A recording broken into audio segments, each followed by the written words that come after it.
Joining us now on the hotline is Frankie Edgar. What's up, Frankie? How you doing? Hey, what's up, fellas? How are you? Good, man. Well, Welcome back to MMA Junkie Radio. You're on with George and Goes. It's always great to have you.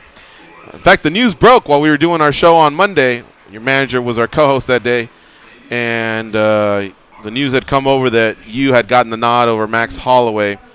Part of the discussion for the first hour of our show was, could it be Alex Volkanovski? Could it be Frankie Edgar? And we heard many people pitch both sides, you know what I mean? But anyway, was it something that you needed to sweat out, or did you have a good feeling that it was going to be you regardless of what happened in Brazil?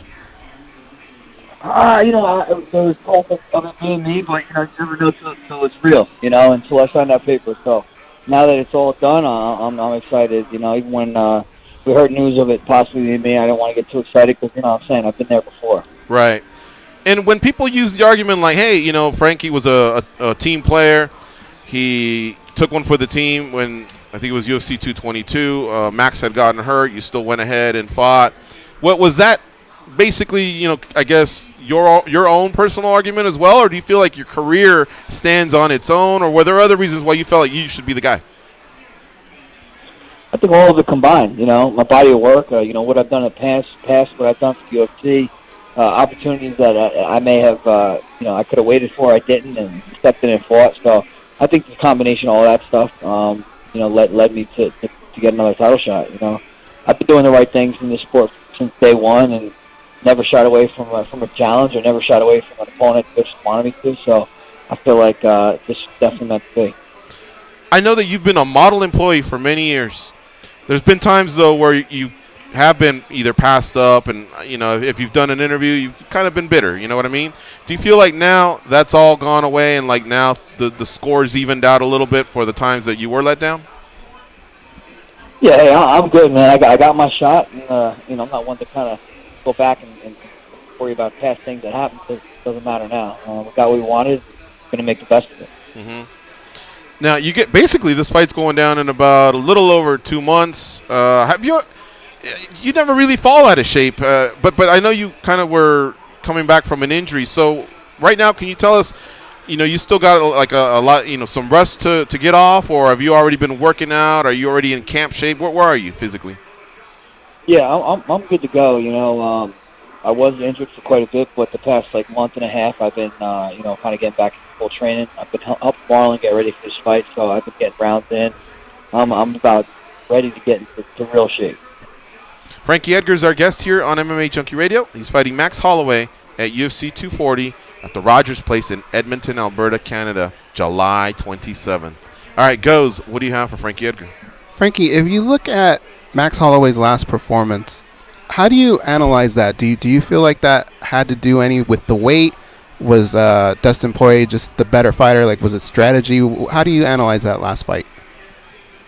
Yeah, I think the weight did matter. Max was able to push guys back, pretty easily at 45. His pressure, his pace is a little bit better at 45. Dustin's a good fighter, though, too. So nothing against Dustin. I mean, Holloway and Dustin, they're both great fighters. They both put on a great performance. And, but 10 pounds can make a difference. Do you like the fact that you have teammates now, like Marlon Moraes, and even we had Lance Palmer on talking about working with you, but you guys all seem to be kind of peaking around the same time. Is there a different feel in the gym, and is it all better when you guys are all having big fights at the same time? Yeah, I like it. It brings the morale up in the gym, and everybody's kind of gunning for the same thing. We're all working towards a date, working towards a goal to accomplish. We push each other. And I'm over here. If I'm thinking, want to feel sorry for myself, I look across the room, see Marlon killing it, and it motivates me. How soon, when you were watching if you watched the Aldo and Volkanovski, how soon after that fight did all this get cemented? I'm sorry, say that again? The Aldo Volkanovski fight, did you watch it? And if so, how soon after all that went down did your fight get official?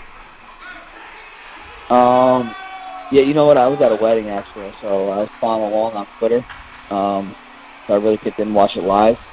But, Saturday night, I pretty much found out 2 nights ago. So that was Saturday night. 2 nights ago was Tuesday night. So that's when I found out. It was 100%. Did the result even matter to you? Did you already feel pretty good? I know that you've said, hey, anything can happen, but were you already feeling pretty good regardless of who won that you would be the guy? I honestly didn't know,